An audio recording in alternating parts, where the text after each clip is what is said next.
Hey guys, it's been a while, but I've been a little busy lately.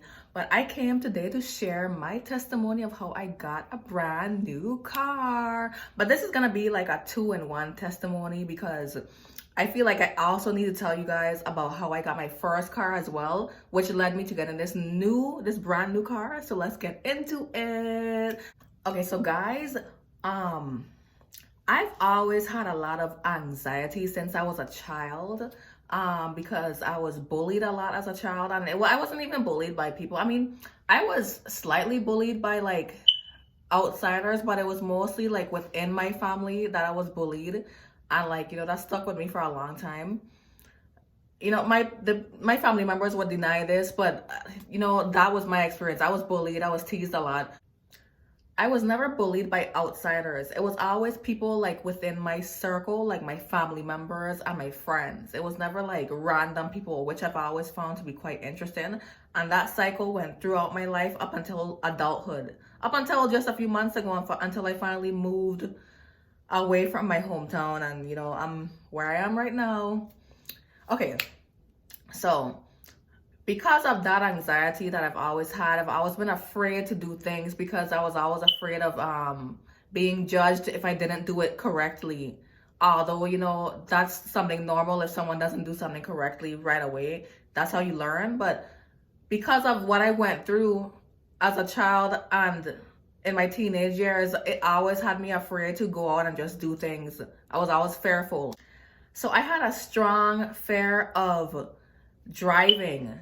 That was a huge giant of mine, that I finally overcame when I left my daughter's father, because I used to depend on him for a lot. And because I left him, after I left him, it's like, I don't know if he was trying to teach me a lesson or something, because that's how it came off to me at the time. But after I left him, it's like he didn't feel like he needed to help out with my daughter as much as I feel like he should have. But I'm not going to get into that because I don't want to bash anybody. I'm trying to forgive and let go of things. I pray for him and hope that he's healing. I'll continue to pray for him and pray for myself because I need a lot of healing as well. I'm not perfect.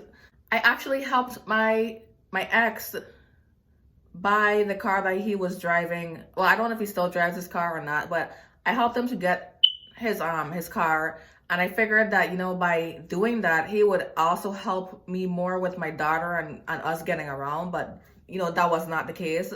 So I was pretty much forced into getting my own car. I'm actually from the US Virgin Islands. Where I lived, the bus didn't come very often, so the transportation was terrible. And sometimes I would have to hitchhike with my daughter to go where I had to go. And that became dangerous after a while because there was an incident that happened where this guy was being a weirdo. I used to have to walk in the sun, the hot sun with my daughter. My daughter, she has autism.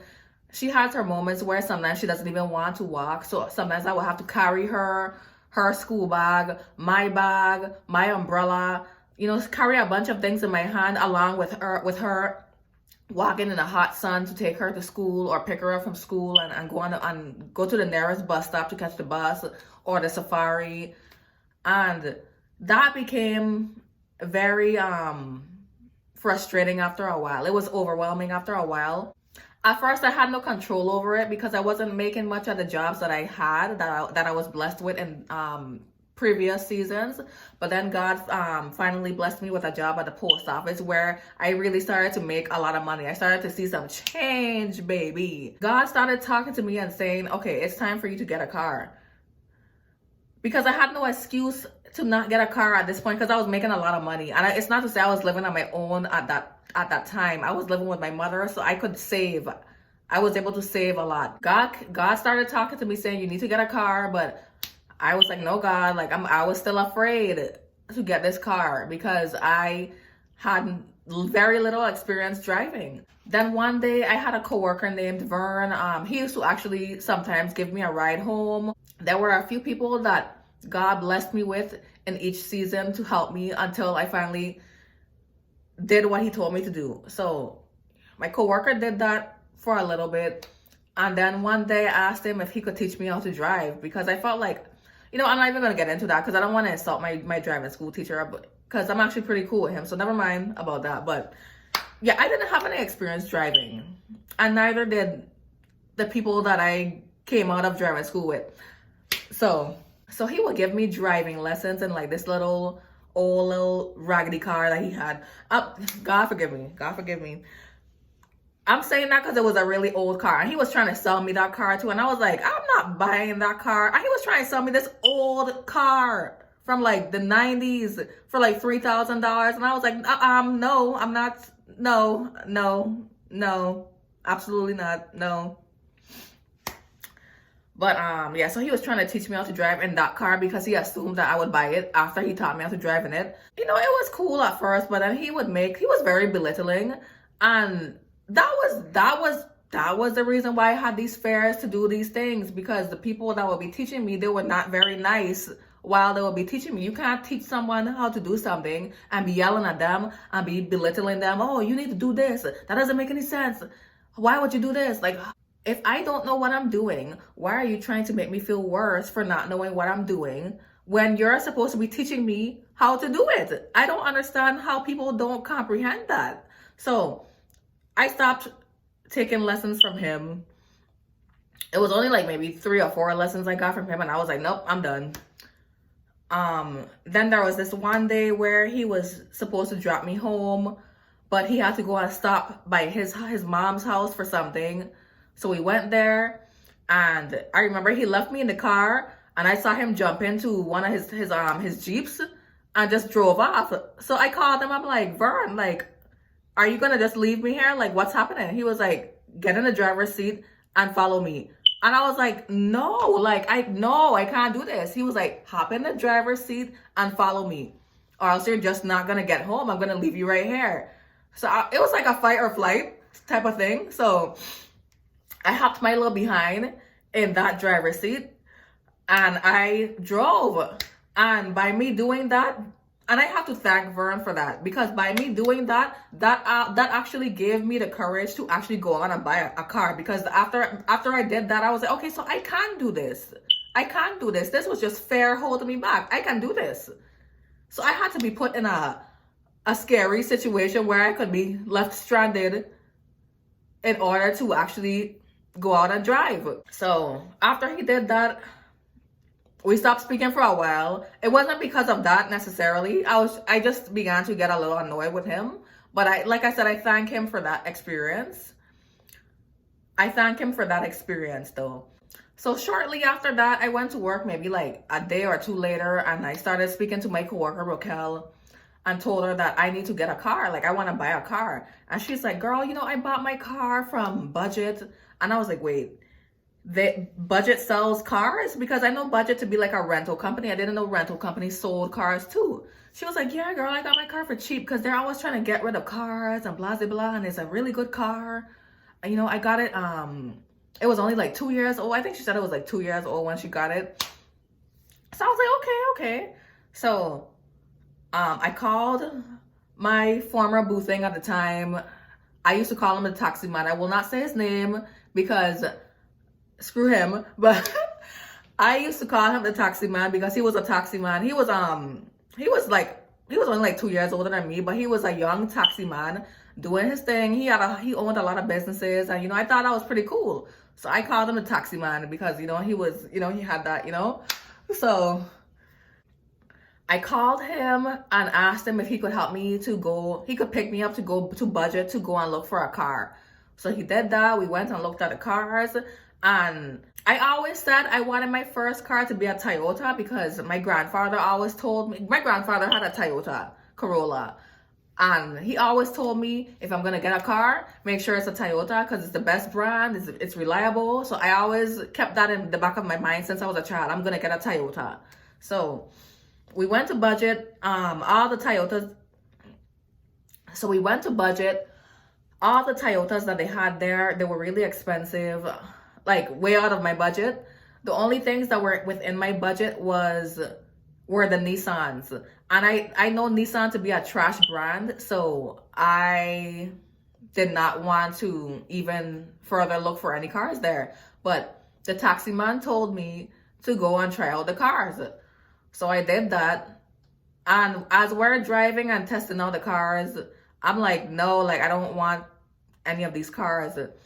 And he was like, yeah, I don't think you should get these cars either. These cars are trash. And I'm like, so why did you even have, like, what? Anyways, so that same day, me and him got into an argument, and you know, he really just annoyed me that day. So maybe like a few days later or a few weeks later, I decided to call my friend slash neighbor Enoch to help me to find a car. So I started to look into some other rental companies that were trying to give away their cars for a lot cheaper than they actually got the cars for. So I looked up Avis, and I saw that they had a lot of Toyotas for like really cheap. So I said, Enoch, like, can we go to Avis and check out these cars? And Enoch was like, yeah, you know, I always have free time, you know, because Enoch was a manager at his company, and Enoch always had free time. I remember there was a day me and Enoch went to St. John, which is another island in the USVI, on the clock. No, on the clock. So I was like, okay, well, come through, Enoch. Enoch picked me up. We went to Avis, checked out some cars, and that's when I saw my car, the car that like I wanted. It had like two of them. We tried out the first one. The first one had like a knock in the engine, and then we tried out the second one, and I was like, this has to be the car. And then Enoch was like, no, this car feels a little funny. And I was like, what do you mean? Like, this car is perfect. What do you mean? He was like, this car feels a little funny. Let's go take it to the mechanic. So we took it to his mechanic, and the mechanic happened to be very close by. So we took it to his mechanic, and the mechanic drove the car, and he was like, no, this car is good. It's a good car. And I was like, right. So Enoch asked him about some of the stuff that he noticed about the car, and he was like, no, like this car is only acting like that because it's in economy. That's how these type of cars drive in economy. So Enoch was like, okay, well, I guess, you know, this is the car. This is your car. So I was like, yeah, I think this is my car, Enoch. So we went back to Avis, and I started having like second thoughts, not about the car, but because the amount for the car was the exact amount that I had in my bank account, and I didn't want to finance a car, especially a car that was like not more than $10,000. I felt like I wanted to just save and buy that car cash. But then it's like I felt like the Holy Spirit kept telling me, go and get the car, go purchase the car. So we went back to the manager at the rental company, and Enoch started talking to her and saying, you know, I noticed so and so that was going on with the car. Like, we need to negotiate a price. And I feel like that was God speaking through Enoch, because they brought down my car by thousands of dollars, where I was able to buy the car in cash and pay for my full coverage on insurance that day. Okay, so listen, you gotta listen to God when he's telling you to do stuff, because it might seem like it doesn't make sense, but after you do it, the way how God blesses you after that for your obedience is just amazing. Okay, so you guys, God also blessed me with my first apartment. God had been telling me to move out of my mother's house for a while, and he started to make it more urgent because I started seeing more signs saying, move, it's time to move.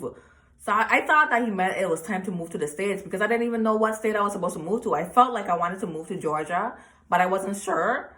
So he just kept saying, move, it's time to move. And I got like an urgency in my heart, and I just started to look in the Island Trader, where you can actually look up apartments there. And I started to look through that, and then I saw a few apartments. And one thing I always wanted to move to the northern end of the island, and so I looked up some apartments. I saw one that was on the northern end of the island, but I called the others first because I felt like, you know what, that one might be more expensive than the others. And I applied for the other. No, I didn't apply. I called the others, and I didn't like how they looked. So then I finally decided to call the one that was on the northern end of the island, and the landlord answered the phone. And you know, I realized that I had been to that my same apartment that I had actually been in it before, because I was dating this guy who his brother actually stayed in that same apartment. I remember when I went there with that guy, because he went there to go and change or something. He went there because we were going on a date, and he went there to go and like change his clothes or whatever he was doing. I think he went to change his sneakers. No, he went to change his clothes. But so when we went there, right, I remember saying I would love to have this apartment. Like, this apartment is beautiful. The area is perfect. Like, I would love to live here. I remember saying that. So fast forward now, I call this landlord and he's describing the place, and I'm like, I wonder if that's the same place that I was at. Mind you guys, I told the landlord that I would meet him on top of the hill, close to the fire station that was near the apartment. And he told me that he would be there around 4 o'clock to come and show me the apartment, right?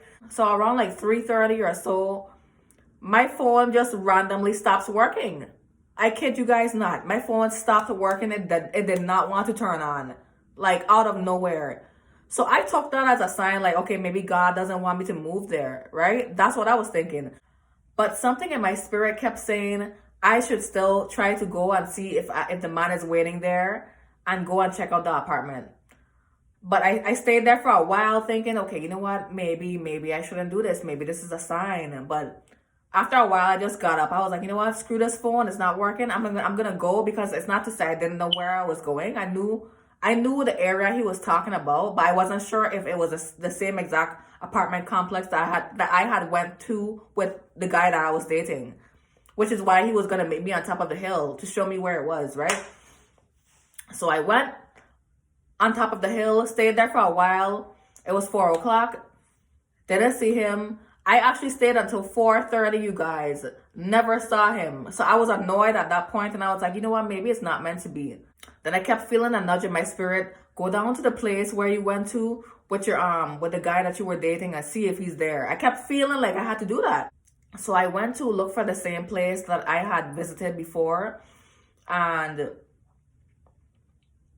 at first, I wasn't even sure if I remembered where it was, but I found it. And then I saw this guy. I saw like a younger man like outside fixing a car or something. I asked him if he knew who my landlord was.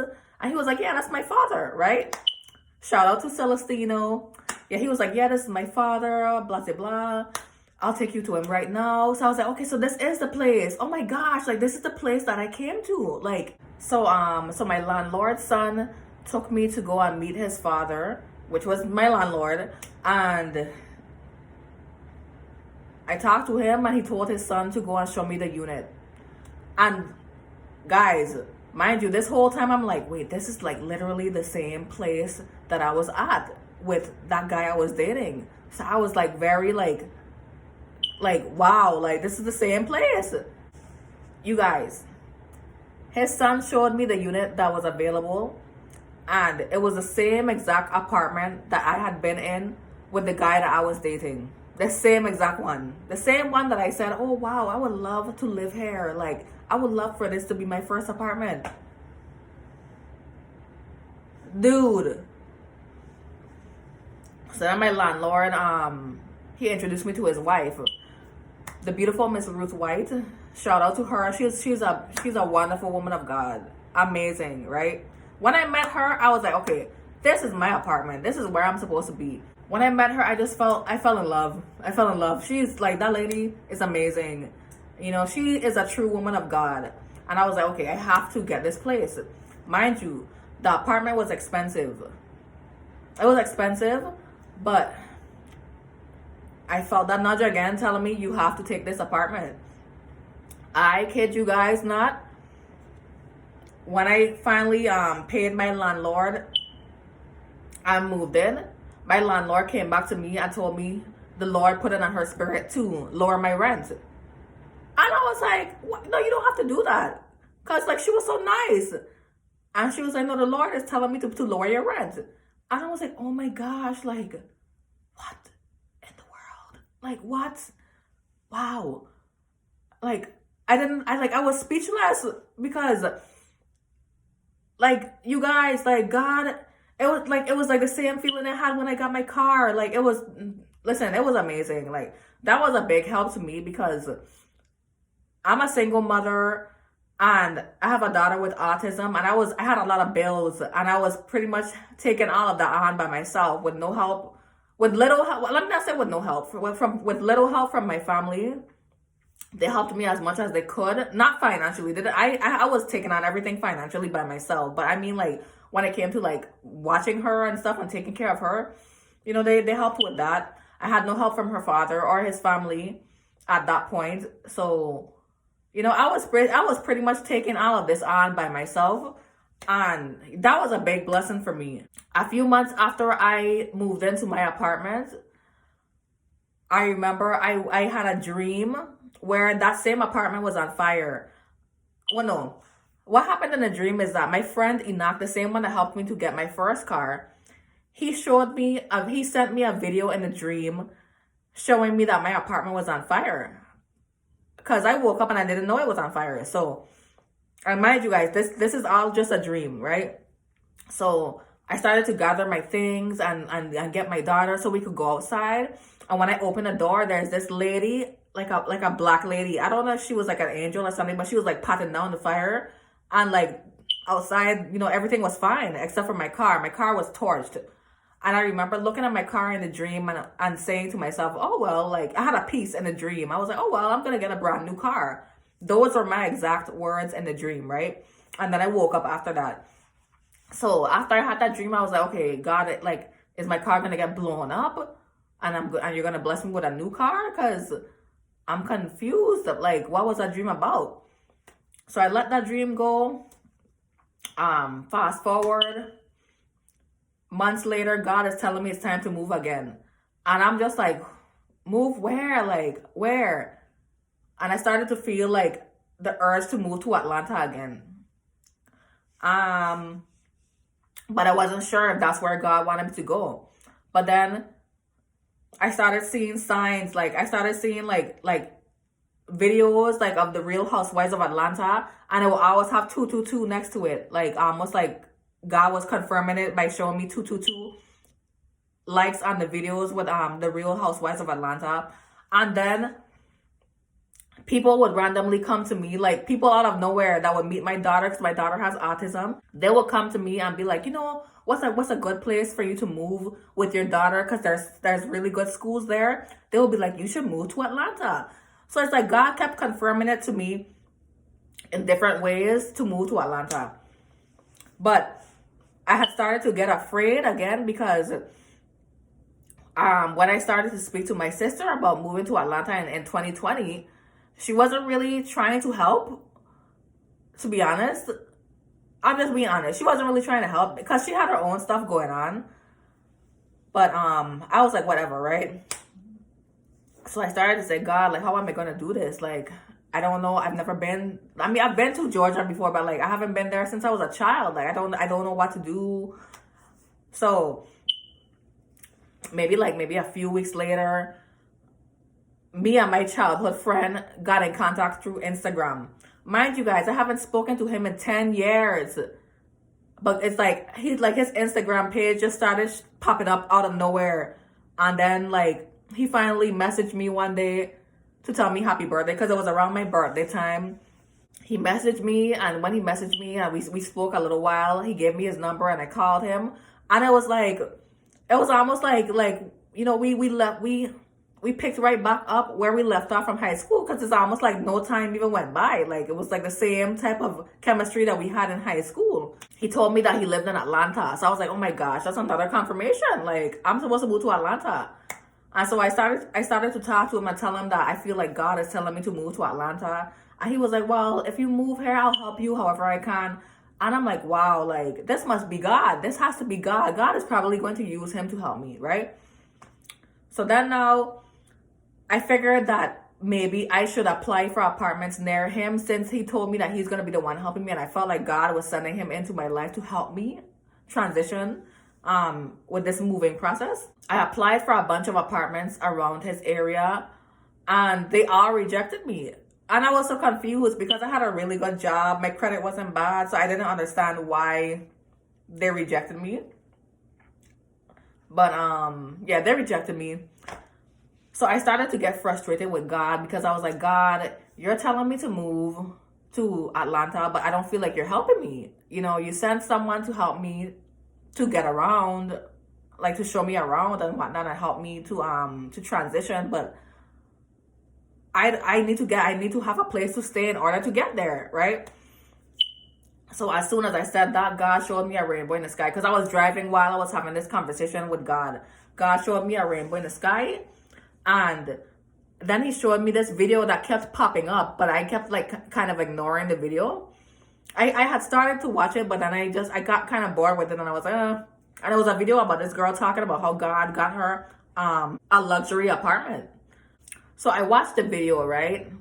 And the girl starts to talk about how she applied for all types of different complexes and prayed about it. Like she prayed to God to ask him to let whatever is not for her reject her, and the one that is for her open that door for her. So I decided to do the same thing. I just decided to pray. I said, God, I'm going to apply for a bunch of different apartments, regardless of the area or the county you want me to live in, and wherever you want me to go, that will be the one that will call me. So I did that. Everywhere rejected me again. And then and the thing is too, I was trying to apply for places that was like inexpensive. And then like I felt like God kept showing me the apartment complex that I live in right now, but I kept avoiding it because I felt like it was too expensive. It's like a luxury apartment. It's a gated community. It's really nice. I was like, no, like I can't move here. Like it's too expensive. God told me to apply. And as I applied, the next day they called me and told me that I was approved for the apartment. So I was like, what in the world? Like, God, this is where you want me to go? This isn't even close to my friend. I mean, it's close enough. It's not like that far, but it wasn't like right there. Like he definitely had to go on a highway and pass a few exits to come to my apartment, you know? So I was just like, God, are you sure about this? And then God confirmed it to me with 3 rainbows that this is where he wanted me to move. So I was like, okay. I'm going to do it, God. I'm going to do it. I am going to do it. I'm going to do it. I trust you. I'm going to do it. So I booked my ticket for my move-in date.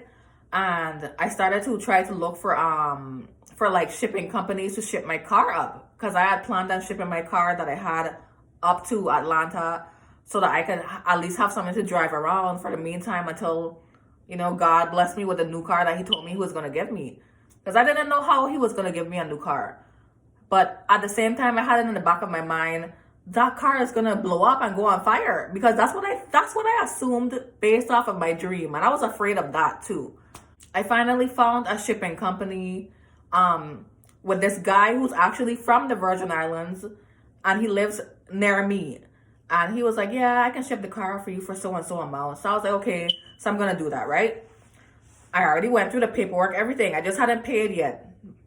Mind you guys, I didn't feel right about doing it. I really felt like I should have sold my car and just go up there and buy a new car. Not a new car, but another used car. Like I kept feeling like I should do that, but I didn't do it. So I said, you know what, I'm just going to go ahead and still ship it. 2 days before I shipped the car, you guys, I got into a really bad accident with my daughter. But we were fine. Like we weren't injured. Not a scratch on us. But the car was totaled. And I remember when it happened, God put the dream back in my heart. And I was like, okay, this was a part of God's plan. Because I had to get rid of this car because he wants to give me a new car. I didn't feel any anxiety about it at all. I was like, okay, this was supposed to happen. And everybody was like, are you okay? Like, your car is totaled. Like, why are you so calm right now? And I'm just thinking to myself, listen, God told me he's going to give me another car. Well, he actually said a brand new car. But I didn't know it was like legit a brand new car, right? So I called the guy for the shipping company, told him what happened, and he's like, oh, I'm sorry to hear that. And I just canceled everything. Thank God I didn't pay yet, okay? So I moved to Georgia now, right? Finally saw my apartment.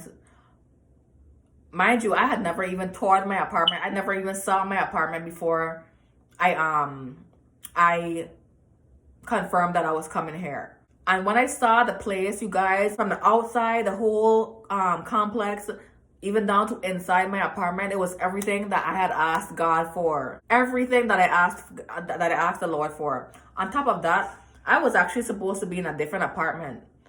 And they actually upgraded me to this one that I'm in right now, which is actually better than the one that I was supposed to be in. So listen, God always comes through, baby. God always comes through when you trust him, when you're obedient, okay? And you have to really trust him even when it doesn't make sense. Because God always comes through. But so mind you, for a few months now, I don't have a car. My friend was able to help me to get around, like, when he was free, but he was working at the time. So, and plus, like, he didn't live, like, that close to me. He lived close-ish, but not really. Not enough. He didn't live close enough to travel here every day. So, I would have to wait on him to have free time to help me with certain things. On top of that, like, I would have to walk, like, at least, like, a 10-minute walk to the gate to carry my daughter to the school bus and to pick her up from off of the school bus. And it was cold. So, like, that became really hard. But I still said to myself, you know what? I'm going to get a car the same way how I got the last car. I'm going to save up. Because God, oh yeah, speaking of that, God blessed me with a work from home job, which was another thing that I asked him about before I moved here. He blessed me with a work from home job. So that's a blessing. So even though I didn't have a car, I didn't have to worry about how I was going to get around too much, because my daughter caught the school bus and, you know, the school bus would drop her right here. So it was fine. But I started to get frustrated with having to walk in the cold every morning and every afternoon to go to pick up my daughter from the school bus and to drop her onto the school bus. So mind you, my daughter has autism. She started doing the same thing because for a while she was fine. She was very cooperative, but then she started doing the same thing that she was doing back in the VI. She, like, randomly would not want to walk. And my daughter is 5, you guys. My daughter is 5. So I had a hard time walking with her to the school bus and coming back home when she came back on the school bus after a while. And it became so frustrating because sometimes she would make me late for lunch. She would make me late for my lunch break when I would have to clock back in on my desktop that the company gave me to use. Yeah, she was not very cooperative after a while. And I felt like that was God once again using that to nudge me to go and buy a car like he had been telling me to do from long. So I started to look for cars online, but the cars here are very expensive. They're not like in the Virgin Islands, like, or in Florida. Like, like the cars in Georgia are like very expensive. I don't know why they're so expensive, because sometimes it will be like some really old cars. Like my same car that I had that got totaled, it was like double the price here. So I was like, okay. And it had more mileage on it, the ones here, because my car my first car that I had, it only had 27,000 miles on it, and it was selling for $7,000. Here it was like $14,000 for the same car with like 80,000 miles on it. Like, how does that make sense? So I was like, no, I don't think I want to get a car here. You know, I can wait a little longer, God. Then, you guys, there was this one day that there was this strange man that seemed like he was following us. And I was like, oh, no. And my daughter didn't want to walk, so I had to pick her a little behind up and, like, power walk to the gate because I was too tired to run. So I picked her up and power walked to the gate. And she went on the school bus, and I stayed for a while to wait, to, like, praying to God that the man went away. Like, he went somewhere else so that I could go back to my apartment. That same day, I was like, no, God, I am going to get a car today. Today. No more waiting around. I am going to go and get a car today, okay? And that's exactly what I did. Whenever my friend Chino would, the same one that helped me, that was helping me in my transition here, whenever he came to pick me up to go somewhere, like to go shopping or wherever, we would always pass this Kia place, this Kia dealership. And I always liked how the cars there looked. So I said, you know what, like, I don't mind getting a Kia, because I had in my mind I'm going to get another Toyota, but the Kias look so good. So I was like, you know what, I don't mind getting a Kia. Like, those look really good. Like, I might get a Kia, right? So I said, I'm going to get a car today. So I looked up that dealership and got the address and went in an Uber there. So when I walked in, no one was really paying too much mind to me. And then the salesperson, Brittany, she came to me and she was like, hey girl, like, are you okay? Do you need help? And she's like around my age. And she's really pretty, by the way. Shout out to Brittany. So Brittany asked me what's my budget. I told her my budget, and the cars that they had available that were within my budget, they were trash. Trash. So she was like, well, there's some brand new cars that we have here that are not that expensive. They're actually pretty, in a good price range. So she began to show me some cars, and then I saw this beautiful red Kia Forte 2022, right? And I was like, girl, how much is that car? She told me $20,000, right? So I was like, $20,000? And I was like, are you sure that's how much it is? Because, listen, I know people that are financing their cars that's like from 2018 and down for that same price. I was like, are you sure that's the price of it? She was like, girl, let me show you the screen. I was like, are you serious right now? But then I was like, but when I moved to Georgia, randomly my credit started to go down. You guys, honestly, I didn't know that if you use too much of your credit card, when I say too much, I don't mean like over the amount, but I mean like if you use like, I think it's 30%, more than 30% of your card, that can drop your credit. I didn't know that at first. So my credit had slowly started to drop because of that. It wasn't because I wasn't paying my card on time or anything, because I was definitely paying on time, but it started to drop because I was using too much of the card. So I started to worry because I was like, no, my credit isn't, because my credit had never been excellent. It was just like fair. So I was just like, okay, like, am I going to be able to get this loan to finance this car? And she was like, girl, I got you. I don't know what her and her manager did, but I was approved for the loan. You guys, I feel like God sent me to this young lady specifically because honestly, like, she reminds me of myself in so many ways. Because when she was telling me about her life, it sounded like we were the same person. So she was like, honestly, I've been in your situation before and I really want to help you. I was able to be approved for the loan. On top of that, they were able to bring down my car payments to a certain amount because I told her, listen, I don't want to go over this much a month. They were able to bring it down to where I wouldn't have to pay too much a month. And then on top of that, they helped me to find the right insurance company. So I thought that me getting a new car, a brand new car, I would have to pay a lot of money. And listen, God sent people that day to help me because I did not know what I was doing. I had never done this before. I never financed a car in my life. I barely even know anything about cars. I had just gotten my previous car before that. So listen, God's hand was in that situation because I was able to go home with my brand new Kia Forte 2022, okay?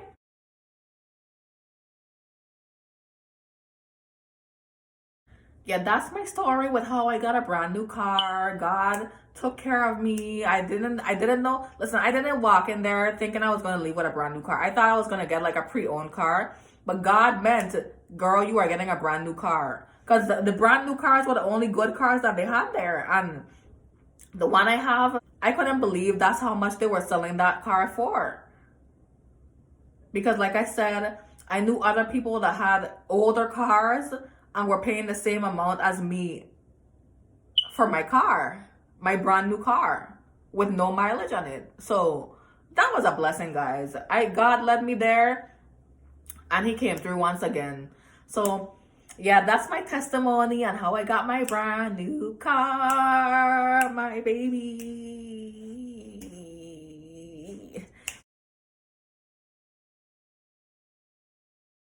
Yeah, so thank you guys for watching this video. Thank you for listening. I hope that it blessed someone that's gonna watch this. I hope it was very helpful. Thank you. And I'll see you guys in the next video. Bye.